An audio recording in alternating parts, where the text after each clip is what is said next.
तो आज मैं जब लंच बना रही थी तो मेरा नज़र सीधा दलिया के डिब्बे में ही जाता है, क्योंकि मेरे दलिया में कीड़े लग गए हैं। और उससे पहले मैंने देखा कि मेरे मसालों के डिब्बे में भी ऐसे कीड़े लग गए हैं। तो मैं मसालों के डिब्बा तो धूप में सुखा के आई थी, लेकिन अभी मेरे को ये दलिया भी लेके जाना है।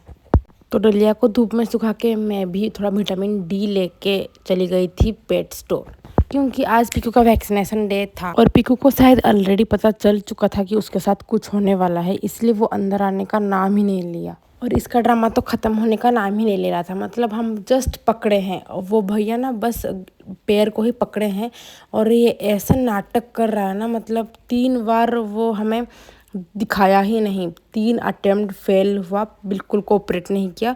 फिर लास्ट में उसको प्लेस चेंज करवा के मैंने 2-4 डांट लगा के फिर दिखाने की तकल्लुफ़ की। और जब इंजेक्शन लग रहा था तब इसके मुंह से एक भी आवाज़ नहीं आ रहा था, लेकिन जब बस पैर पकड़े थे तब ये ऐसे चिल्ला रहा था कि भाई साहब। फिर मैंने घर आके फ्रेश हो गई और फिर उसके बाद स्किन केयर भी की और खाना वाना खा के मैं पढ़ने बैठ गई शार्प 2 बजे। And you just look at this place. और देखो मेरे पास स्टडी टेबल तो है बैठ के पढ़ने के लिए, लेकिन उससे ज़्यादा मोटिवेट मुझे इस जगह पे लगता है, क्योंकि इधर का सनलाइट और क्लीननेस तो भाई अलग ही चार्म होता है। हाँ, ऐसे बोलते हैं कि बेड पे बैठ के पढ़ाई नहीं करना चाहिए, लेकिन अगर मुझे बेड पे बैठ के नींद आ भी गया तो फिर मैं नीचे बैठ जाऊंगी पढ़ने के लिए, क्योंकि वहाँ भी एकदम अच्छा सनलाइट आता है। तो मैंने सोचा कि 2 से 5 एक नो डिस्ट्रक्शन वाला स्टडी सीजन किया जाए, क्योंकि सुबह मैं कर नहीं पाती हूँ क्योंकि मुझे सुबह बहुत सारा काम होता है, लेकिन दोपहर को एकदम शांत सा माहौल होता है।